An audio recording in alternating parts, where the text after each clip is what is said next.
Alhamdulillah pagi hari ini Allah Subhanahu wa taala kumpulkan kita untuk bermanasik di tempat ini, dan insya Allah Bapak Ibu besok akan meninggalkan tanah air Indonesia menuju ke Dubai, kemudian melanjutkan perjalanan ke Madinah, dan insya Allah ke Mekah insya Allah. Bapak Ibu, atas nama NLA kami mengucapkan terima kasih atas pilihan Bapak Ibu terhadap NLA Group untuk melayani perjalanan suci Bapak-Bapak dan Ibu semuanya. Mudah-mudahan Allah Subhanahu wa taala memberikan kemudahan, kelancaran dalam prosesi umroh yang insya Allah besok Bapak Ibu akan laksanakan. Para jamaah rahimahullah, ternyata berangkat ke Mekah dengan Madinah Bapak Ibu beda dengan berangkat kemanapun juga di muka bumi. Saya yakin Bapak Ibu sering keluar negeri, sering keluar kota, silakan rasakan suasana batin, suasana hati akan berangkat ke Mekah beda dengan akan berangkat ke tempat yang lainnya. Orang mau pergi ke Amerika tidak pernah ada yang selamatan dulu. Ada nggak kira-kira orang pergi ke Amerika selamatan dulu? Nggak ada. Besok mau ke Eropa sekarang biasa aja. Besok mau ke Singapura sekarang biasa aja. Apalagi besok mau ke Singaparna. Nah Bapak Ibu, tapi berangkat umroh, begitu daftar, hati mulai dekat. Makin dekat keberangkatan, makin dekat. Rasa takut muncul. Itu yang namanya beresin koper, nggak beres-beres yang mana. Buka, masukin lagi, dibuka, masukin lagi, dibuka, dimasukin lagi, nggak beres-beres yang mana. Akhirnya alhamdulillah dengan segala macam pertimbangan, kekurangan dibawa juga kemari. Alhamdulillah para jemaah. Nah kadang-kadang ketika kita ngomong sama tetangga bahwa kita akan umroh, tetangga suka nakut-nakutin Bapak Ibu. Apa kata tetangga? Awas tuh, kalau di sini tukang mukul, di sana dipukul. Kalau di situ tukang nyubit, di sana dicubit. Bapak Ibu mohon maaf, Allah itu tidak seperti kita yang suka berperang. Andaikan Allah Subhanahu wa taala yang suka berperang model kayak kita, sekali dosa di muka bumi ini langsung dibayar kontan. Jangan gede-gede, satu dosa, satu bisul. Saya kira kita bisulan semuanya ya, tapi maaf, Allah tidak pernah tutup aib kita semuanya. Yang buka aib kita cuma diri kita. Kata Rasulullah SAW, kullu ummati mu'afan. Setiap umatku itu ditutupi dosanya, sehingga yang tahu akan dosa dia cuma dia dan Allah Subhanahu wa taala. Illal mujahirin, kecuali orang yang ngomong sendiri. Jadi mohon maaf, dosa ketahuan orang lain bukan karena Allah buka, dianya sendiri yang buka pada jemaah. Tapi maaf, dengan doktrin seperti ini, jamaah Indonesia itu kalau di Mekah Madinah itu gampang banget diatur. Di Jakarta yang namanya budaya antri susah, dan kalau di Mekah, di Madinah, masya Allah, gampang betul orang antri itu. Kata orang Arab, satu-satu langsung antri. Di sini susah untuk antri. Bahkan Bapak Ibu, pengemis di Mekah Madinah itu paling senang kalau melihat orang Indonesia. Kenapa? Sebabnya orang Indonesia baik-baik. Walaupun di Jakartanya pelit, tapi kalau pergi ke Mekah berubah jadi baik. Orang Mesir datang dia bilang bakhil. Orang Malaysia datang dia bilang pelit. Orang Jakarta datang, apa kata mereka? Bagus. Kenapa? Baik. Pengemis menginspirasi. Kenapa demikian? Karena orang-orang tua dulu suka doktrinkan. Kalau nanti satu ketika berangkat pergi umroh haji ke Mekah, Madinah, ada yang minta-minta jangan ditolak, takutnya malaikat kata mereka. Bahkan saking doktrin ini masuk ke dalam hati jamaah orang Indonesia, ternyata ada satu ketika jamaah kita yang tatkala keluar dari Masjidil Haram ketika musim haji, desek-desekan, dompet yang disimpan di kantong belakang. Pulanglah dia ke hotel, begitu sampai hotel ketemu saya, dia ngaku, Ustaz, iya Pak. Alhamdulillah Pak Ustaz. Ada Pak? Alhamdulillah Pak Ustaz. Dompet saya diambil malaikat. Saya bingung sambil bertanya, Bapak, yang namanya malaikat sejak SD diajarin ada 10. Ada Jibril, Mikail, Israfil, terus Malik Munkar Nakir Malik Ridwan. Mohon maaf Bapak, di antara 10 malaikat ini mana sih malaikat yang tugasnya nyopet? Nah, para jemaah rahimahullah, tapi mohon maaf Bapak Ibu, ternyata setiap orang yang datang ke Mekah disunahkan untuk salam tanah haram. Salam tanah haram Labbaik Allahumma labbaik, sama-sama. Labbaik la syarika laka labbaik. Innal hamda wan ni'mata laka wal mulk la syarika lak. Labbaik Allahumma labbaik. Labbaik la syarika laka labbaik. Innal hamda wan ni'mata laka wal mulk la syarika lak. Talbiyah ini Bapak Ibu merupakan salam haram. Dan malaikat menjawab talbiyah kita, kata Nabi. Ternyata kata Nabi jawaban malaikat itu ada dua.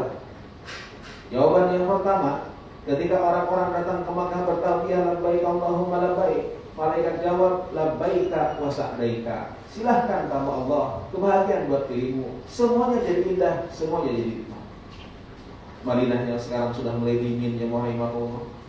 Luar biasa, ketika dingin membekukan badannya dia munajat, ya Allah, hari ini kau dinginkan badan hamba, kau bekukan badan hamba, tolong bekukan dosa-dosa hamba ya Allah. Semua jadi nikmat. Begitu masuk ke restoran, dilihat ada soto Lamongan, pas dimakan ternyata berubah jadi soto Bangladesh. Karena soto Lamongan yang masak orang Bangladesh, maka jadi soto Bangladesh. Tapi tetap jadi indah, jadi nikmat, semua jadi nikmat. Tapi tidak sedikit orang yang datang ke Mekah, mulutnya bertalbiyah labbaik Allahumma labbaik, badannya dia ganti dengan baju ihram. Malaikat jawab la labbaika wala sa'daika. Siapa yang manggil ente? Jasadnya sampai ke Mekah, rohnya ditolak oleh Allah Subhanahu wa taala. Mengapa sebabnya? Kata malaikat, zaduka haram, bekal yang kau bawa uang haram. Rahilatuka haram, ongkos yang kau bayarkan uang haram. Datang dengan keakuan, datang dengan kesombongan. Siapa dia para jemaah rahimahullah?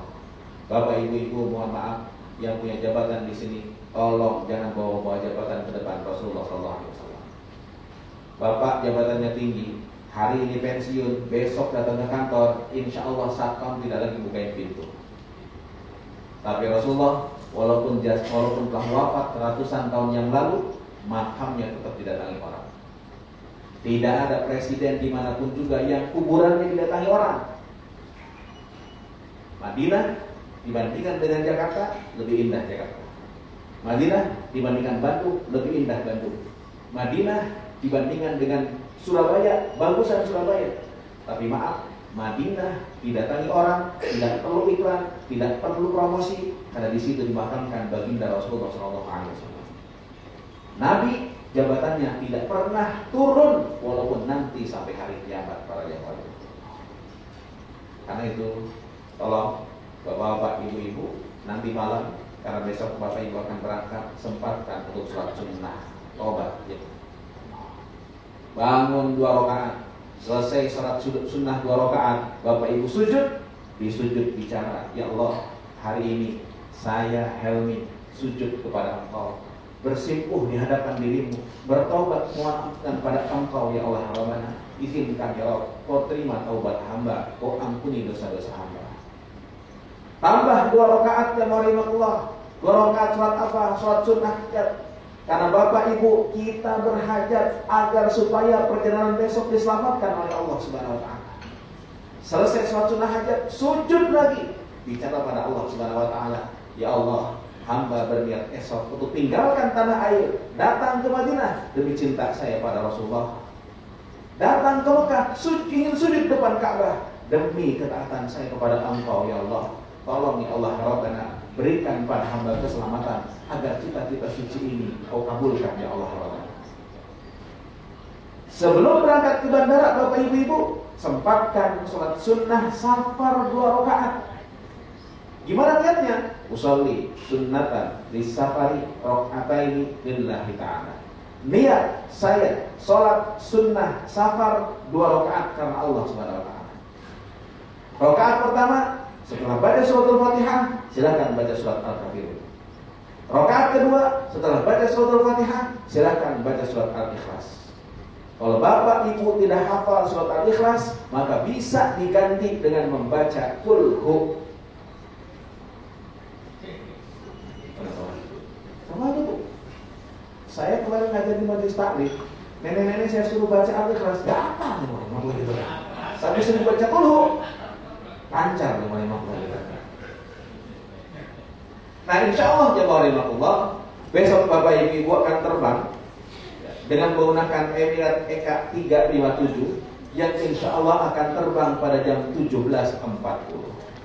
Jam berapa? 17.40. Bapak ibu itu sudah dapat ini. Ini jemaah rahimakumullah dokumen pribadi. Jadi kalau seandainya ada penulisan yang salah, ini tidak masalah karena ini dokumen pribadi. Di sini ada tertera bagaimana keberangkatannya, nomor bersama siapa kamarnya, juga jadwal perjalanannya insya Allah. Bapak ibu-ibu, mohon maaf sudah dapat nemtek. Nemtek ini tolong dipakai selama di sana, baik di Dubai, di Mekah, Madinah. Itu bapak ibu-ibu, pin yang di atas nomor 15 berarti itu bis nomor 15. Di bawahnya ada nomor 1, nomor 2, nomor 3. Maaf, itu bukan nomor kursi. Bukan nomor kursi. Kursi bebas di mana aja. Tapi itu adalah nomor administrasi RLA. Mengapa sebabnya? Karena yang namanya Bambang bisa jadi dalam satu bis ada 3 orang. Begitu dia absen, Pak Bambang, ngacung semuanya. Ya kan? Oleh karena itu ya mohon Allah pakai nomor seperti itu. Insya Allah akan take off pada jam 17.40. Tolong 3 jam sebelum keberangkatan, bapak-bapak, ibu-ibu sudah kumpul di Bandara Internasional Soekarno-Hatta. Di mana? Di Terminal 3 keberangkatan internasional. Di mana posisinya saat kumpulnya? Bapak ibu-ibu, begitu masuk Terminal 3, cari restoran yang namanya Sate Senayan. Cari restoran ini, kumpul di depannya. Jadi bukan di dalamnya, di depannya.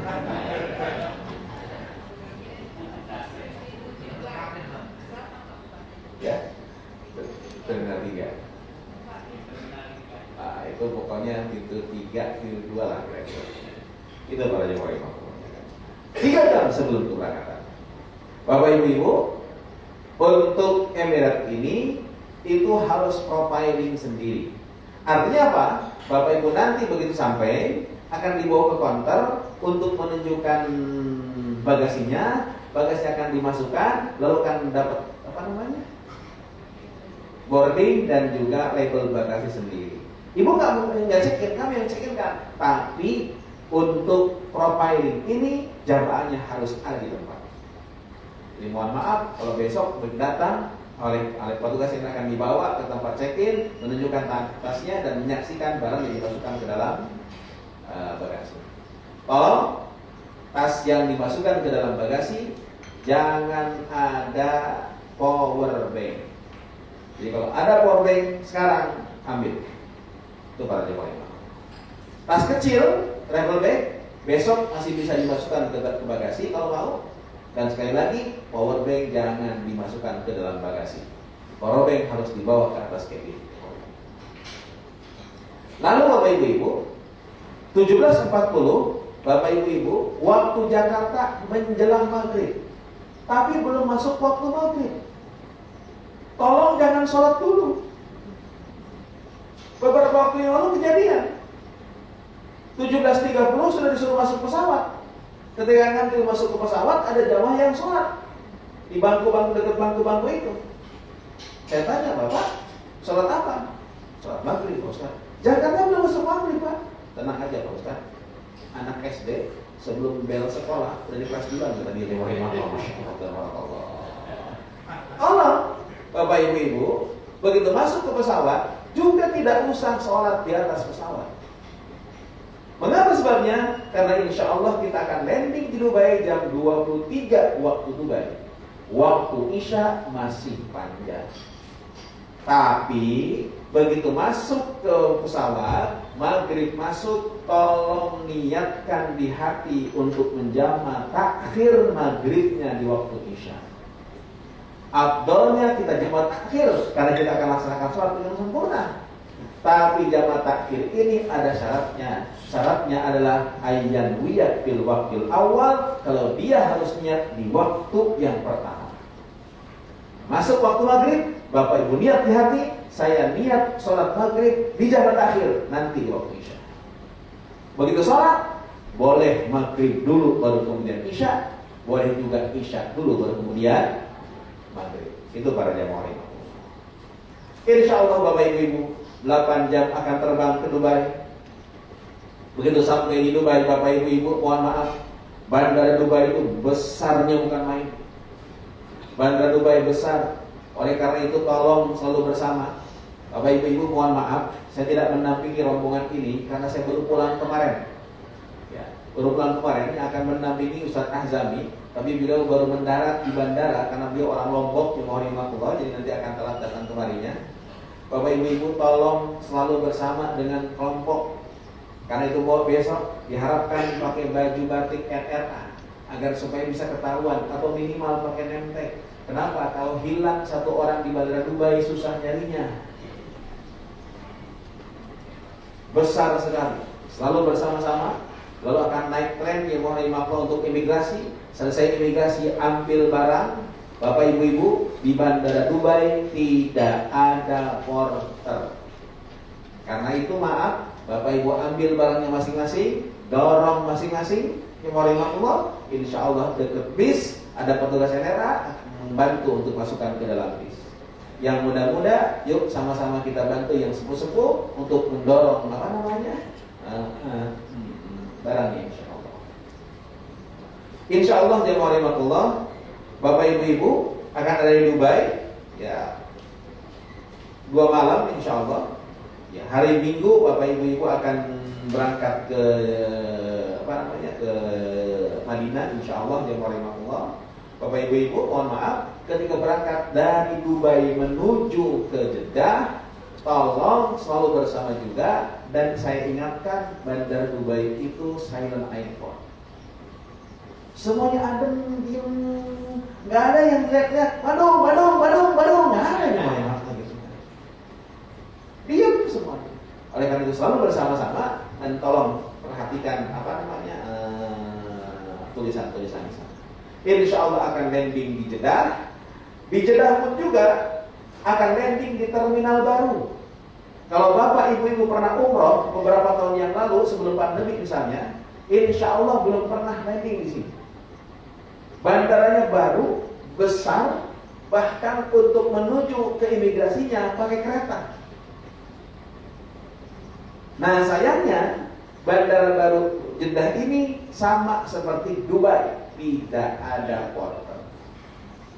Jadi tolong ambil masing-masing, geret masing-masing menuju ke bis. Insya Allah dari Jeddah langsung akan ke Madinah, perjalanan sekitar 400 kilometeran. Mudah-mudahan 4-5 jam kita akan sampai di Madinah insya Allah. Selama dalam perjalanan ke Madinah, silakanlah Bapak Ibu perbanyak baca sholawat. Sholawatnya boleh Allahumma sholli ala Sayyidina Muhammad wa ala ali Sayyidina Muhammad. Boleh juga Allahumma sholli ala Muhammad wa ala ali Muhammad. Mau pakai Sayyidina silahkan, tidak pakai Sayyidina juga tidak apa-apa. Yang pasti jangan ribut berebut Sayyidina. Karena sekarang Bu, banyak banget di masjid-masjid yang ribut cuma gara-gara Sayyidina.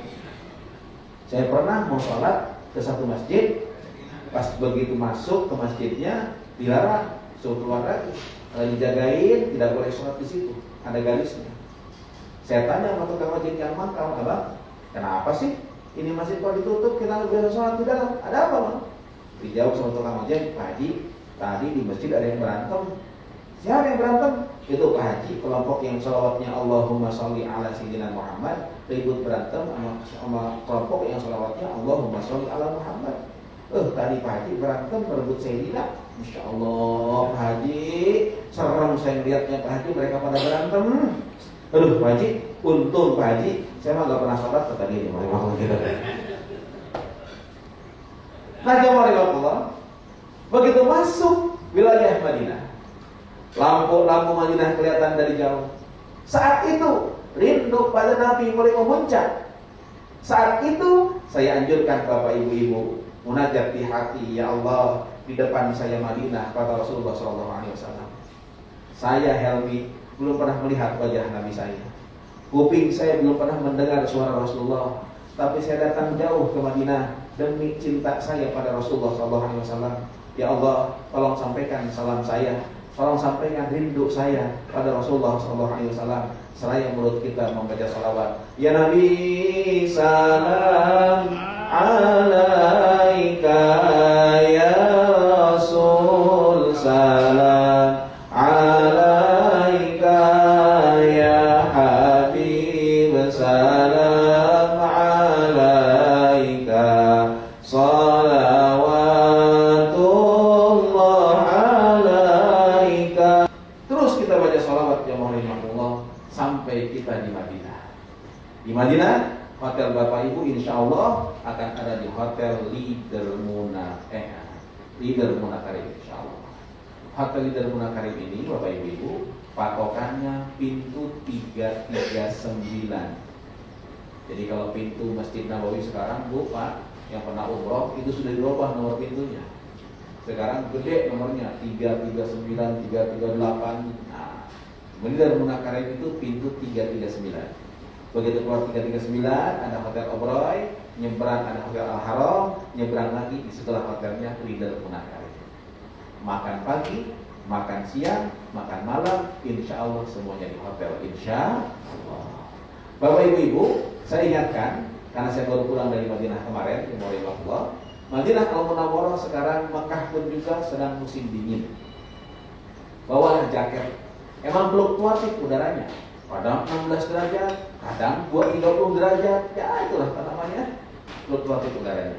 Yang pasti di musim dingin ini siangnya pendek, malamnya panjang. Para jamaah rahimahullah, di Madinah Al-Munawwarah, di Mekah Al-Mukarramah adzan subuh 2 kali. Adzan pertama 1 jam sebelum masuk waktu subuh. Adzan yang kedua masuk waktu subuh. Adzan pertama tidak membaca as-salatu khairum minan naum. Para jamaah rahimahullah, sekarang musim dingin. Saya katakan tadi, siangnya pendek, malamnya panjang. Adzan subuh di Madinah, adzan subuh di Mekah, tanda waktu subuh itu sekarang jam 5:30 lebih. Dan baru sholat jam 6. Ini kabar gembira buat bapak-bapak, ibu-ibu yang suka kesiangan. Insya Allah subuhnya di Mekah Madinah nggak kesiangan. Kenapa sebabnya? Adzan subuhnya jam 6. Kalau masih kesiangan juga, emang dasarnya keblok di Madinah gitu. Nah, para jamaah rahimahullah, insya Allah bapak ibu-ibu, yang penting di Madinah Al-Munawwarah tidak lain dan tidak bukan adalah ziarah ke Rasulullah SAW. Dan kalau sempat adalah sholat di Raudhah. Cuma bapak ibu-ibu, mohon maaf, datang ke Raudhah sekarang beda dengan zaman baheula. Kalau dulu siapapun juga boleh, berapa kali pun juga bisa. Sekarang setiap jamaah umroh yang datang ke Madinah hanya diperbolehkan 1 kali masuk ke Raudhah dan waktunya ditentukan.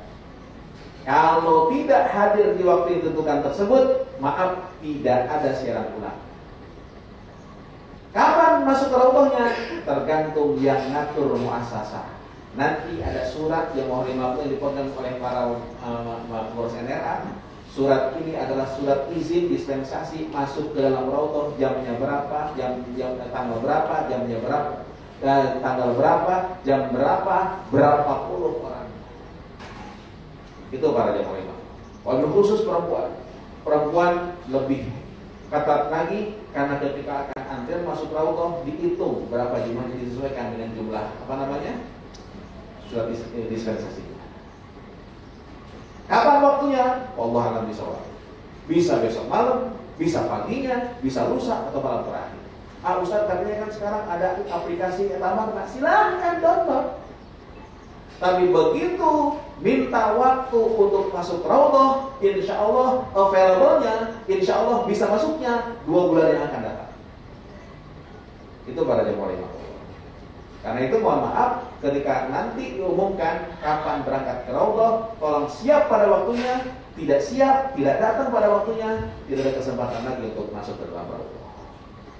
Nah, kalau pada waktunya sudah ditentukan, Bapak Ibu sudah kumpul, berangkat ke Raudhah, insya Allah perempuan dengan para mutawifahnya, insya Allah laki-laki dengan para mutawif dan para ustadznya, insya Allah masuk antrian Raudhah, masuk Raudhah, silahkan salat sunnah 2 rakaat. Raudhah itu kata Nabi, ma baina baiti wa mimbari raudhatun min riyadil jannah. Antara rumahku dan mimbarku itu bagikan taman di antara taman surga.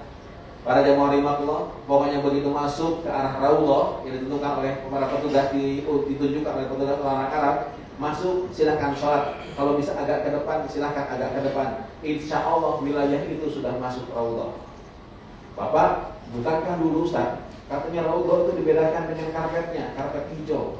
Sekarang bapak-bapak masuk ke Masjid Nabawi, ibu, semua karpetnya hijau.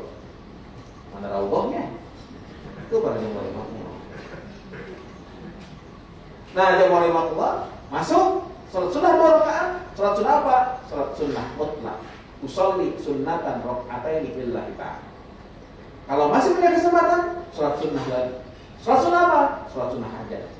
Munajatlah pada Allah Subhanahu wa taala. Doalah di tempat ini. Raudhah merupakan tempat yang mustajab. Doanya apa? Silahkan terserah masing-masing. Tapi yang pasti doa yang terbaik adalah minta ridho Allah Subhanahu wa taala. Mengapa sebabnya? Faminan nasi may yaqulu rabbana atina fid dunya wa ma lahu fil akhirati min khalaq. Tadi di ayat ini dibacakan oleh Ustaz Khalid.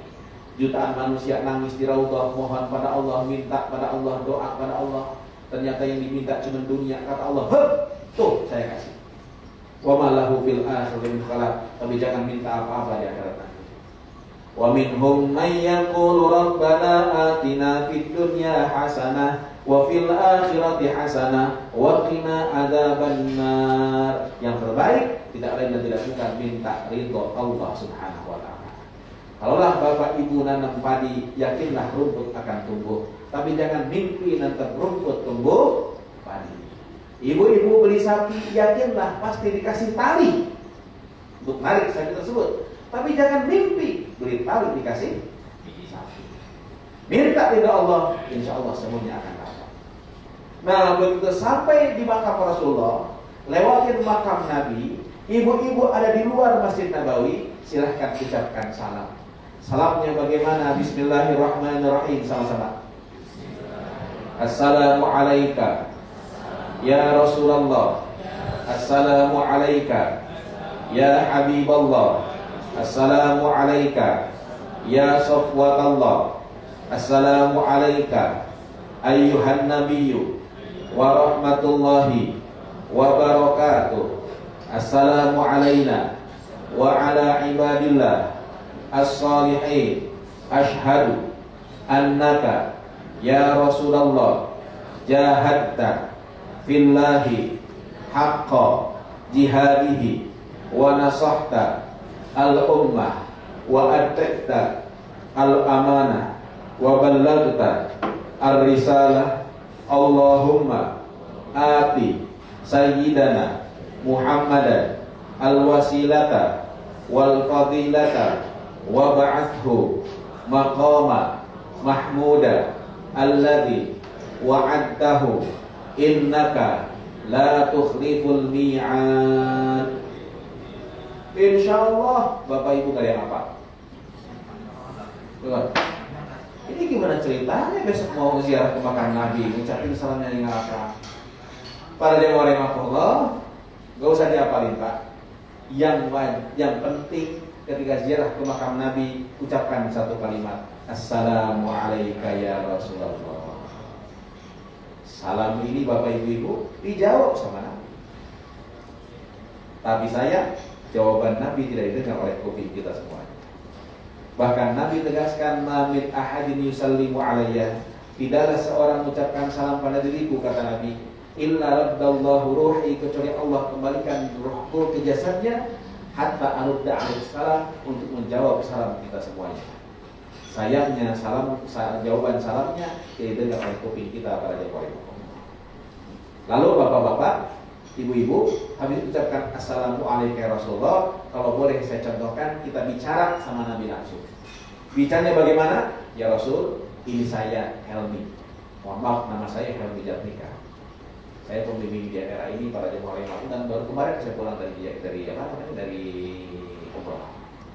Ya Rasul, ini saya Helmi, umat engkau yang belum pernah melihat wajah engkau, umat engkau yang belum pernah berjabatan tangan dengan engkau, umat engkau yang lahir jauh dari masa engkau, yang terlahir jauh di tempat engkau lahir.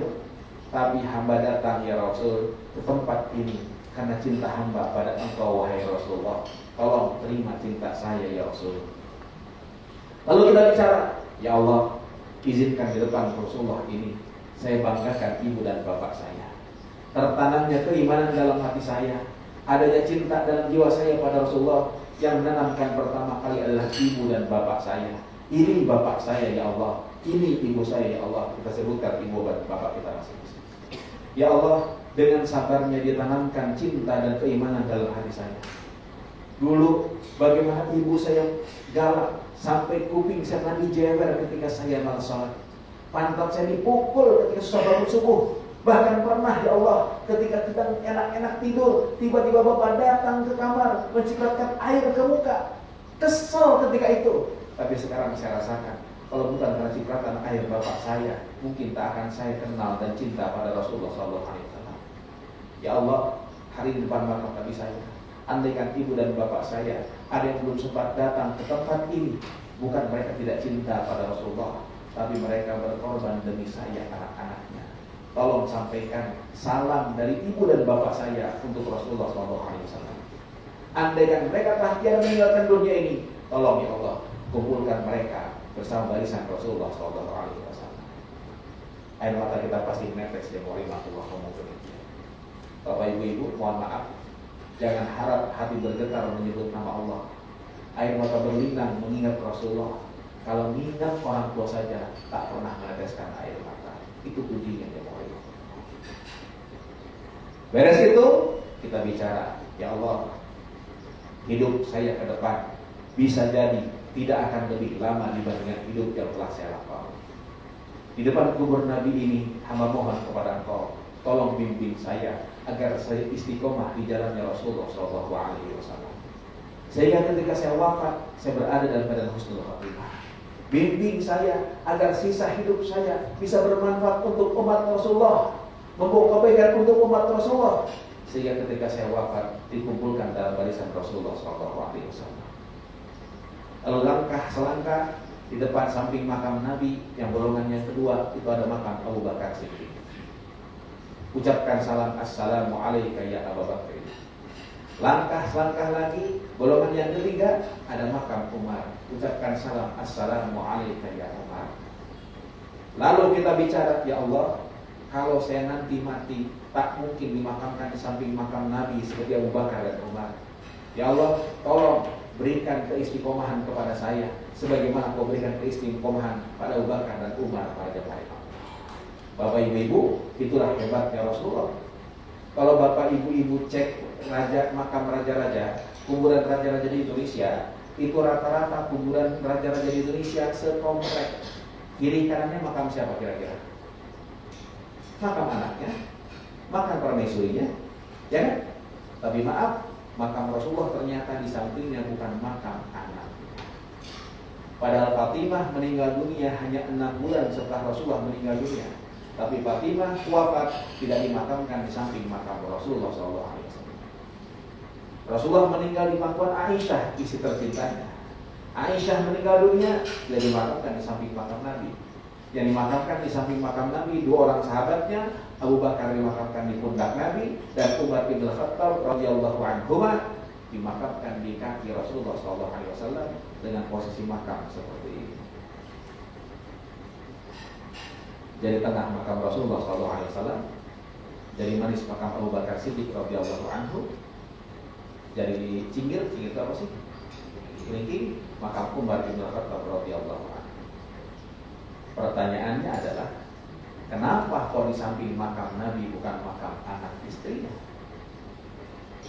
Kenapa kalau di samping makam Nabi hanya 2 orang sahabat saja dikuburkan di situ?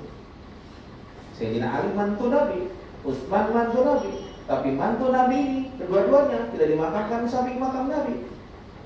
Sayyidina Utsman dimakamkan di Baqi'. Ali bin Abi Thalib lebih jauh lagi dimakamkan di Irak. Oh, kenapa di samping makam Nabi hanya 2 orang sahabat saja dikuburkan di situ? Mana kuburan sahabat yang lainnya kok nggak di situ? Kenapa? Jawabannya ini panjang ya, mohon maaf. Nanti kapan-kapan kita bahas. Kalau sekarang dibahas habis waktunya ya. Kalau ibu bapak mau tahu jawabannya, undang saya ceramah ya. Nah, para jemaah rahimakumullah, silahkan perbanyak ibadah di Masjid Nabawi. Tolong bapak-bapak, kalau sholat di Masjid Nabawi, tolong bapak-bapak pakailah baju yang terbagus. Masa kondangan pakai batik keren, dipanggil bos pakai jas, begitu sholat pakai kaos oblong, ada tulisannya lagi di belakang kopi kapal api. Astagfirullahaladzim. Bapak ibu-ibu, sholat di Masjid Nabawi pahalanya 1000 kali lebih afdal dibandingkan sholat di manapun juga. Bahkan sholat di Masjidil Haram pahalanya 100.000 kali lebih afdal dibandingkan sholat di manapun juga. Tapi tolong jangan bawa-bawa kalkulator kalau sholat di Masjidil Haram dan Masjid Nabawi. Selesai sholat hitung pahala. Habis itu lapor ke saya, Pak Ustaz, alhamdulillah Ustaz, saya habis sholat 1000 kali Ustaz. Gara-gara hitung pahala, ada jamaah umroh yang pulang ke Jakarta tidak mau sholat lagi. Begitu ditanya, Bapak kenapa nggak pernah kita sholat lagi? Tenang Pak Ustaz, saya sudah punya deposito. Urusan pahala kita kembalikan kepada Allah Taala. Insya Allah di Madinah pun juga Bapak Ibu-ibu nanti akan diatur untuk mendatangi tempat yang sering didatangi Nabi. Ada Masjid Quba, ada Jabal Uhud, ada Masjid Qiblatain, dan insya Allah jemaah rahimahullah juga akan lewati Khandaq. Dan Bapak Ibu insya Allah akan 3 malam berada di Madinah Al-Munawwarah insya Allah. Hari Rabunya Bapak Ibu datang Minggu pagi, setelah Senin ada di sana, Selasa jemaah rahimahullah ada di Madinah insya Allah. Rabu pagi, Rabunya insya Allah Bapak Ibu akan tinggalkan kota Madinah. Jam berapa saat kita berangkat dari Madinah? Insya Allah pada zuhur. Ustaz, kalau berangkat pada zuhur, pagi ngapain dong? Pagi, pamitan sama Rasulullah. Saya datang ke rumah ibu, ketemu ibu. Begitu selesai ketemu ibu, saya pulang, diam-diam. Sopan gak kira-kira? Ustaz, bisa jadi sangka paling gimana? Oh, sebelum tinggalkan kota Madinah, pamitan sama Rasulullah. Ustaz, gimana cara pamitannya? Imam Nawawi menjelaskan, datanglah ke Masjid Nabawi, sholat sunnah 2 rakaat, selesai sholat sunnah 2 rakaat, salam ke Rasulullah, Assalamualaikum ya Rasulullah, kemudian bilang, ya Rasul, saya Helmi, umat engkau, izin ya Rasul, hari ini saya pamit meninggalkan kota Madinah. Saya bukan tidak rindu pada dirimu ya Rasul, saya bukan tidak enak sholat di Masjid Nabawi di samping kubur engkau wahai Rasul, tapi waktu jua yang memisahkan saya dengan dirimu. Ya Allah, tolong ya Rabb, bimbing saya agar saya bisa istiqomah di jalannya Rasulullah SAW. Ya Allah, hamba mohon kepada engkau, jangan jadikan kunjungan saya ke Madinah kunjungan yang terakhir. Kalau bisa, tahun yang akan datang saya bisa balik lagi. Kalaupun kau tidak takdirkan itu pada hamba, izinkan ketika wafat, kau wafatkan hamba dalam keadaan husnul khatimah. Selesai, pulang ke hotel. Di hotel persiapkan untuk umroh. Untuk persiapan umroh apa saja? 1, mandi. Mandi apa? Mandi sunnah ihram. Mandi apa? Mandi sunnah ihram ini pakai niat.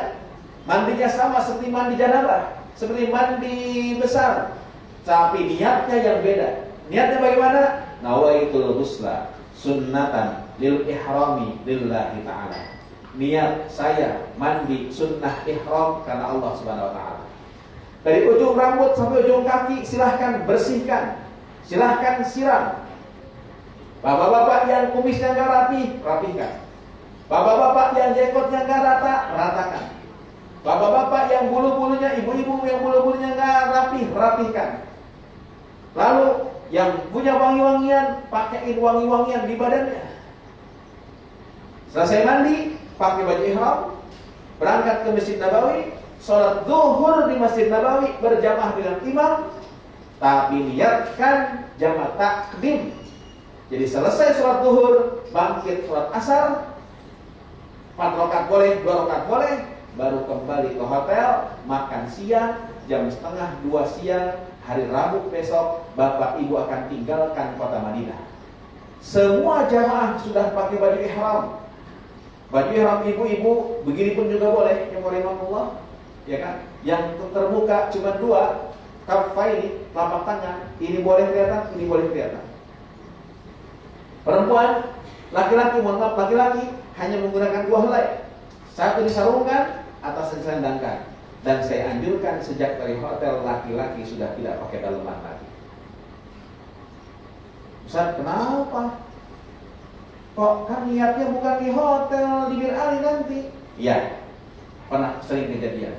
Di hotel ada yang ngomong, Ustaz, saya masih pakai daleman nih, Ustaz, gak enak kalau nggak pakai daleman. Nanti aja kan, Ustaz, kalau mau niat saya copot ya di Bir Ali. Boleh, Pak.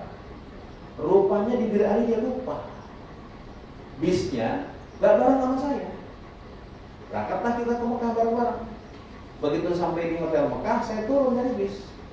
Dia juga turun dari bis di belakang saya. Dia melihat saya.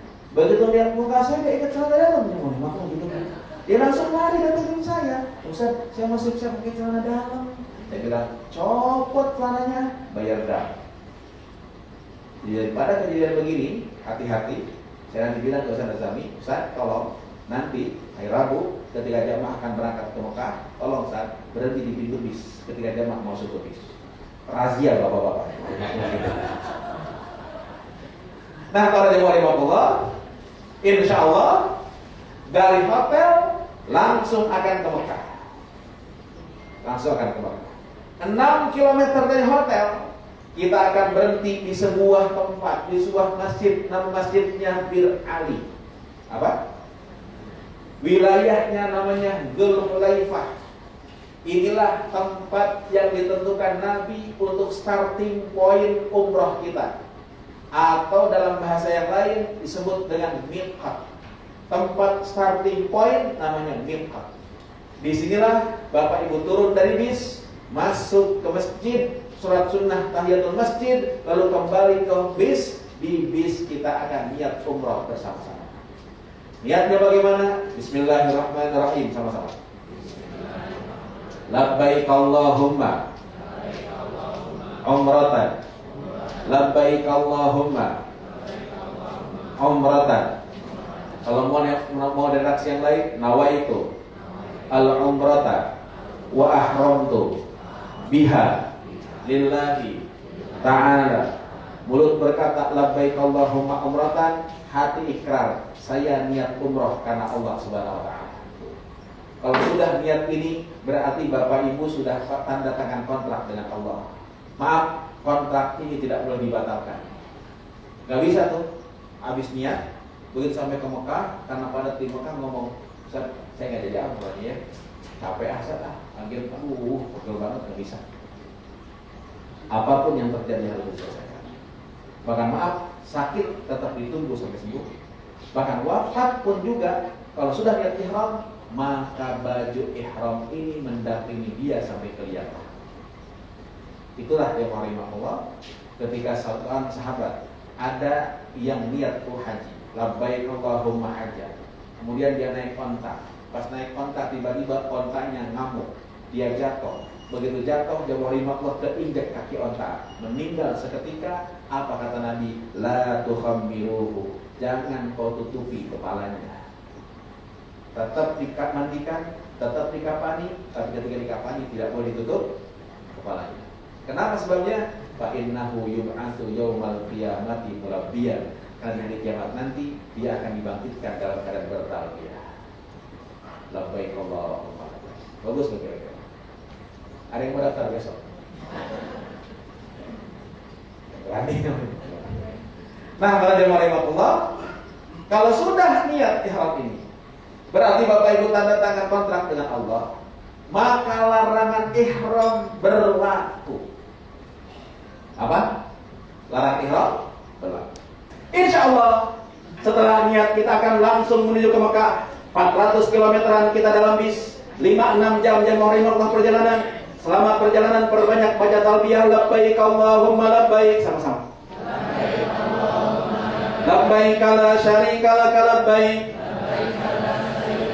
Innal hamda wan ni'mata laka wal mulk la syarika lak.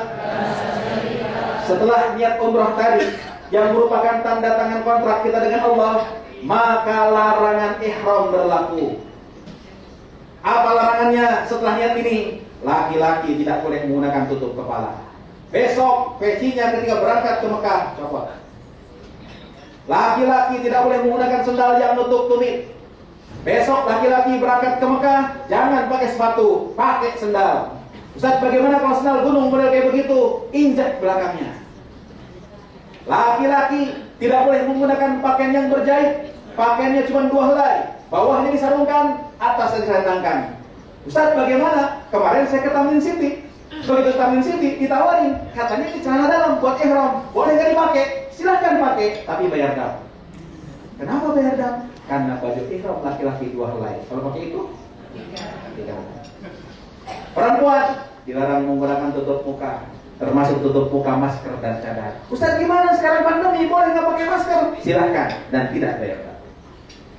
Laki-laki dan perempuan dilarang menggunakan wangi-wangian, termasuk wangi-wangian sabun, sampo, tisu basah, lip gloss. Apa yang blok-blok bukan konblok, apa namanya? Apa namanya? Sunblock. Ustaz, gimana kalau minyak angin, minyak kampak, minyak kayu putih, PPO, balsam, apitson? Oh, itu mah bukan wangi tapi bau. Boleh dipakai. Laki-laki dan perempuan dilarang menggunakan, laki-laki dan perempuan dilarang motong-motong tanaman, gunting rambut atau bulu-bulu yang lain, cabut bulu yang lainnya atau mencabut bulu-bulu yang lainnya, kucat-kucat hidung, kecabut bulu hidungnya, bayar dam. 1 rambut hidung kecabut, bayar sedekah fakir miskin 1 orang. Berapa? Sekali makan di sana 20 sampai 25 real. 20 hidung 50 real.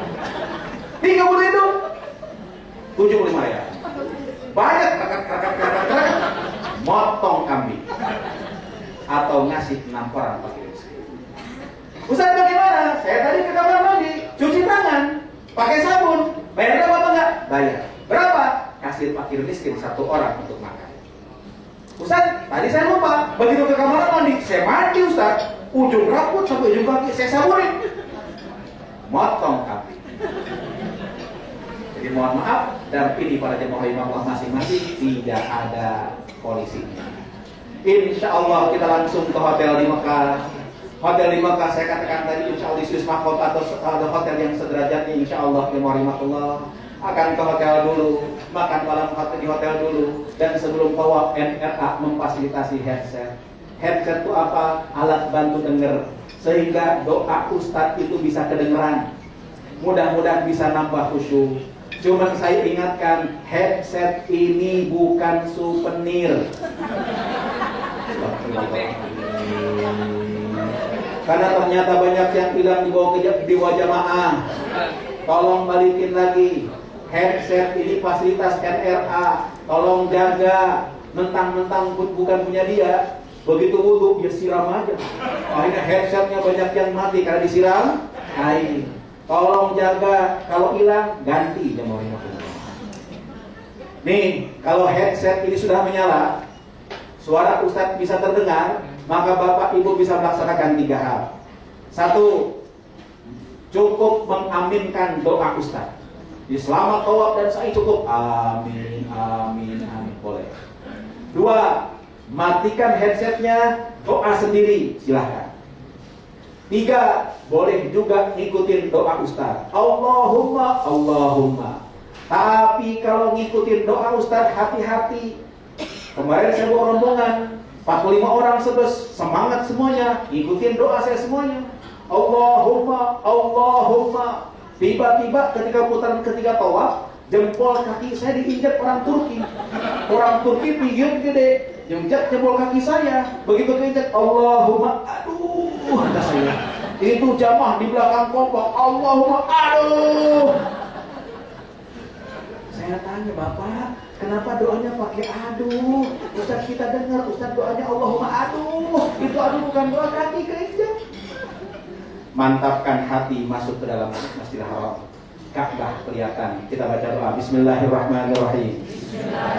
Allahumma zid hadza al-baita ta'ziman wa tashrifan wa zid man azzamahu wa syarrafahu mimman hajjahu aw i'tamarahu ta'ziman wa tashrifan wa takriman. Tatap itu Ka'bah. Kalau saya sambil tatap Ka'bah, saya berkata, ya Allah, terima kasih. Kau berikan kesempatan saya datang ke depan Ka'bah, ya Allah. Tak pernah terbayang saya bisa sampai ke kota Makkah, ya Allah. Dulu ketika saya nyantren, gak pernah kebayang, bahkan belajar haji juga gak ngerti-ngerti.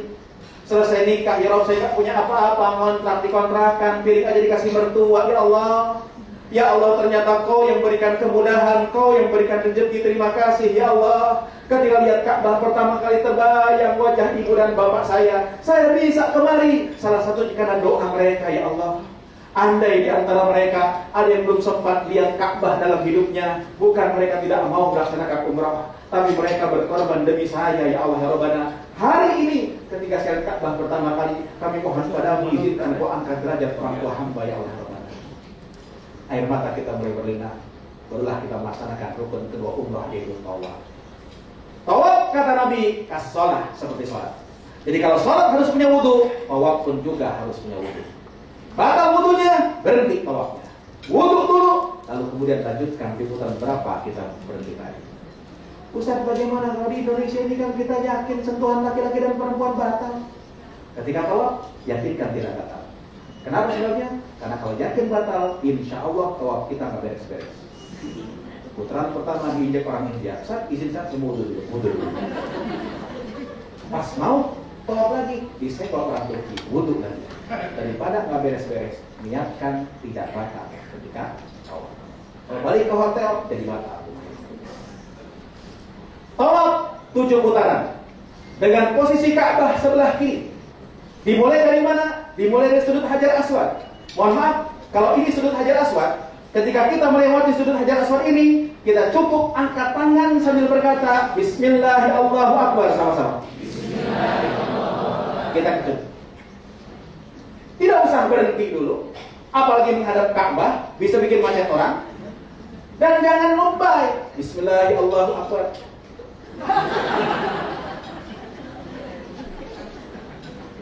Bapak Ibu, Hajar Aswad ini Rasulullah memberikan 3 pilihan.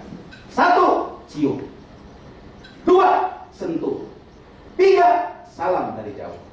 Karena itu, tolong jangan paksakan nyium Hajar Aswad. Apalagi sekarang yang boleh tawaf di sekitar Ka'bah laki-laki hanya yang pakai baju ihram. Bisa dibayangkan pakai baju ihram, desek-desekan, ada yang narik belakangnya. Innalillahi wa inna ilaihi raji'un. Dan itu tolong jangan paksakan nyium Hajar Aswad. Jangan kejadian beberapa tahun yang lalu, Pak. Saya jam 11:30 malam mau masuk Masjidil Haram. Tiba-tiba keluar bapak-bapak jamaah MRA, bajunya berantakan. Ini nih, kancingnya copot semuanya. Kantongnya sobek, bajunya ada yang sobek juga. Saya tanya, Bapak dari mana? Itu bajunya kok sobek semuanya, kenapa Pak? Dijawab, Pak Ustaz, saya baru saja nyium Hajar Aswad. Ustaz, perjuangan Ustaz. Udah dekat, tiba-tiba orang India desek. Begitu desek dia, saya pukul aja perutnya. Ya mundur ke belakang. Udah dekat lagi, orang Mesir desek. Sikut kepalanya, dia mundur ke belakang. Akhirnya Hajar Aswad terbuka Ustaz. Saya ciumin lama, betul Ustaz, nikmat, betul Ustaz. Saya cuma komentar, hey man, how can you get beauty if the way is not beautiful? Apa? Bagaimana mungkin kita dapat kebaikan kalau caranya nggak benar pelajari? Tawaf tidak ada doa yang wajib dibaca. Yang sunnah dibaca tasbih, subhanallah sama-sama. Subhanallah. Walhamdulillah. Wala ilaha illallah. Allahu akbar. La haula wala quwata illa billah al-aliyyil azim. 7 putaran sunnahnya baca ini. Begitu sampai di rukun yamani, sunnahnya dipegang rukun yamani tersebut. Lalu kita baca doa Rabbana atina fid dunya hasanah wa fil akhirati hasanah wa qina adzabannar. Beres tawaf 7 putaran, Bapak Ibu silahkan doalah di Multazam. Multazam itu mana? Lihat Hajar Aswad, sampingnya pintu Ka'bah. Antara Hajar Aswad ke pintu Ka'bah itulah yang dinamakan dengan Multazam. Apa? Tempat yang paling mustajab. Beres tawaf silahkanlah berdiri di situ. Kalau bisa nempel di Ka'bah bagus. Kalau nggak bisa mundur ke belakang. Kalau nggak bisa mundur ke belakang, yang penting searah. Saya kalau bimbing haji atau umroh setelah tawaf, saya pasti bawa jamaah doa di arah Multazam. Setelah saya doa, saya pimpin, saya katakan Bapak Ibu silahkan doa masing-masing. Ini arah Multazam, tempat yang mustajab, silahkan doa. Beres doa di Multazam, Al-Quran katakan wattakhidhu min maqami Ibrahim musalla. Geser ke makam Ibrahim. Makam Ibrahim itu jamaah rahimahullah bukan makam kuburan. Makam itu tempat kaki Nabi Ibrahim. Ternyata Nabi mah beda dengan kita. Kalau Nabi nginjak batu, batunya yang ambles. Ibrahim nginjak batu, batunya ambles. Rasulullah nginjak batu di Masjid Al-Aqsa, ambles. Saya kesandung batu, kaki bengkak. Itulah bedanya. Di makam Ibrahim ini silakan sholat sunnah tawaf. Usolli sunnat tawafi raka'ataini lillahi ta'ala. Niat saya sholat sunnah tawaf 2 rakaat karena Allah Subhanahu wa taala. Ustaz, di makam Ibrahim penuh Ustaz. Cari tempat yang lain. Silakan tawaf sholat di sini. Yang pasti belakang makam Ibrahim tempat yang mustajab. Setelah itu, Bapak Ibu cari air Zam-Zam. Ambil air Zam-Zam. Ngadep kiblat. Kata Nabi, ma'u Zam-Zam lima syuribalahu. Air Zam-Zam itu tergantung niat apa kita meminumnya. Ngadep kiblat, sunnahnya berdiri, baca doa. Bismillahirrahmanirrahim. Allahumma barik lana bima razaqtana wa qina adzabannar. Itu apa, Bu? Kenapa diikuti? Saya nggak nyuruh, Bu. Saya ikut aja. Doanya Allahumma bareng-bareng. Inni as'aluka ilman nafi'an wa rizqan wasi'an wa shifaan min kulli da'in wa saqamin bi rahmatika ya arhamar rahimin. Silakan minum air Zam-Zam jamaah rahimahullah. Mohon maaf saya nggak praktekin karena saya sedang puasa.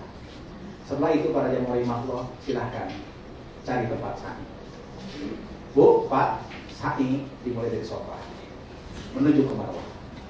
Jarak sofa Marwah 400 meter. Kali 7 2,8 km. Sanggup? Insya Allah. Kalau nggak sanggup, tidak usah khawatir. Di sofa itu banyak orang yang nyewain dorongan dan didorong sekaligus. Yang dorongnya orang Arab. Biasanya kalau yang dorong orang Arab nggak pakai rem. Jadi kalau takut, nggak usah di situ. Cari skuter, insya Allah bisa di atas skuter. Yang pasti sofa tempat mustajab, sempatkan doa di situ. Marwah tempat mustajab, sempatkan doa di situ. Sofa Marwah hitung 1. Marwah sofa 2. Sofa Marwah 3. Marwah sofa 4. Sofa Marwah 5. Marwah sofa 6. Sofa Marwah. Jadi ganjil pasti di Marwah, genap pasti di sofa. Kalau Bapak Ibu ngitung, pas 7 ada di sofa, loh kok 7 di sini? Pasti salah para jemaah. Tidak ada doa yang wajib dibaca ketika saat. Diam boleh. Baca salawat silakan. Ngobrol. Emang ada tempat yang lain? Para jemaah antara sofa dan Marwah ada 40 wadi. 40 korban itu apa? Dulu tempatnya nurut. Hajar meletakkan anaknya dekat Ka'bah Ismail. Nah, Hajar nggak bisa lihat anaknya. Kadang nggak bisa lihat anaknya, dia lari. Di tempat lari tersebut sekarang dikasih lampu hijau. Laki-laki sunnah lari kecil, perempuan tidak sunnah lari kecil. Beres tawaf, beres sa'i, silahkan tahallul, gunting rambut. Siapa ustadz yang gunting? Siapa aja. Bahkan gunting sendiri pun juga boleh para jemaah. Beres tak prosesi umroh, Bapak Ibu silahkan berbanyak ibadah di Masjidil Haram, insya Allah.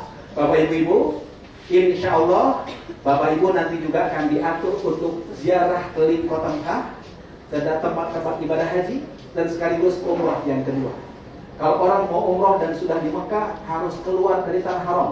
Kemana? Tempatnya ditentukan. 1. Tan'im 7 km dari Masjidil Haram, 2. Ji'ranah 26 km. Insya Allah yang akan dibawa ke Ji'ranah tempat mikotnya Rasulullah. Di Ji'ranah tinggal niat ihram, habis niat ihram kembali ke masjid, tawaf dan sa'i tahallul selesai.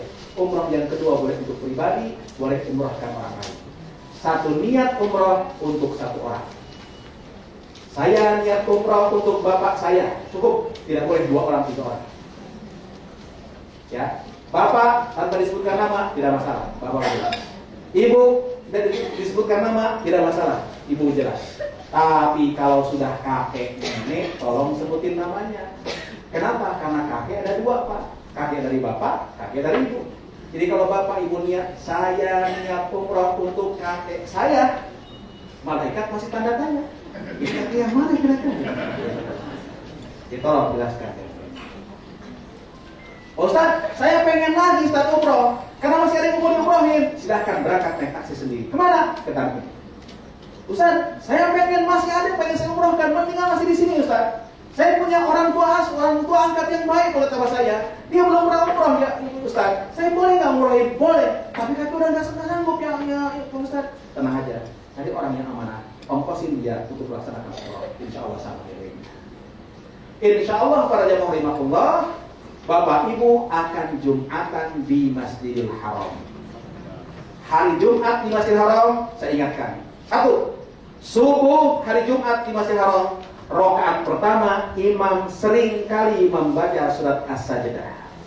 Jadi ketika imam membaca innama yu'minu bi ayatina alladziina idza dzukiru biha kharru sujjada wa sabbahu bihamdi rabbihim wa hum la yastakbirun. Imam takbir, Allahu akbar, bukan ruku tapi langsung sujud. Kenapa langsung sujud? Ini ayat sajadah. Kalau imam membaca, imam sunnah sujud. Makmum yang dengar bacaan imam sunnah sujud juga. Sayangnya di Jakarta jarang dilakukan. Jadi begitu imam takbir Allahu Akbar, nyangkanya orang Indonesia ruku, dia ruku Allahu Akbar. Kiri kanan orang Arab tahu itu ayat sajadah, sujud semuanya. Pas yang lain sujud, dia ruku sendirian, dia bingung. Sambil ruku nengok kanan, nengok kiri. Di sana ada orang Ciledug, lagi bingung juga. Nengok juga. Begitu nengok, mata nengok juga, kasih kode. Dia bukan bercanda, pakai jadian yang mulai. Kalau besok imam subuh rakaat pertama membaca surat As-Sajdah yang diawali dengan kalimat Alif Lam Mim Tanzilul Kitab la raiba fihi mir rabbil alamin. Oh, ini ayat sajadah. Pasti imam akan sujud, lalu bangun lagi melanjutkan bacaan. Ustaz, sujudnya baca apa? Doanya khusus. Sajadah wajhi lilladzi khalaqahu wa syaqqa sam'ahu wa basarahu bihaulihi wa quwwatihi fa tabarakallahu ahsanul khaliqin. Ustaz enggak apa? Ya udah baca subhanallah. Ustaz enggak ingat, diam. Yang penting sujud yang mau dilakukan. Insyaallah Jumatan ibu-ibu boleh Jumatan, dan ibu-ibu kalau sudah Jumatan tidak usah laksanakan sholat. Bapak di Masjidil Haram, kalau bapak baru datang pas azan, insya Allah nggak dapat tempat. 1 jam sebelum azan sudah berada dalam masjid. Insya Allah nanti kepulangan dari Jeddah, insya Allah akan mampir dulu ke Kornes Jemaah Rahimahullah untuk volontariat. Dari situ bapak ibu-ibu akan ke Bandara Jakarta Jeddah di Terminal Haji. Saya ingatkan di Terminal Haji, bapak mohon maaf, yang muda-muda mohon maaf, di terminal haji, koper kita sudah datang di situ dan diatur oleh porter yang rahimahullah ke dekat konter. Tapi bukan pas konternya, masih sekitar 30 km, 30 meter. Porternya hanya boleh sampai situ. Sisanya jamaah yang harus dorong. Jadi mohon betul ya rahimahullah bantuannya nanti di Bandara Jeddah tolong dorong sedikit apa namanya? Troli yang sudah banyak apa namanya? Tasnya ke konter. Udah. Habis gitu, diemin udah. Bapak Ibu silahkan berdiri di konter. Untuk apa? Saya kira enggak. Ngangkat koper enggak? Enggak. Ngapain? Formalitas orangnya harus berdiri di depan konter. Di setiap negara ternyata beda aturan masing-masing. Termasuk di Jeddah, orangnya harus berdiri di konter. Kalau bapak ibu tidak ada berdiri di konter, sedangkan barangnya ngantri, dianggap barang tidak bertuan. Zam-zamnya ngantri, dianggap zam-zam tidak bertuan. Zam-zamnya tidak akan diangkut para jemaah. Insya Allah pulang ke tanah air Indonesia, bapak ibu-ibu, insya Allah nanti akan dapat zam-zam di bandara. Satu orang dapat 5 liter dengan menunjukkan apa namanya paspornya. Mudah-mudahan Allah berikan kelancaran kemudahan kepada ibu-ibu.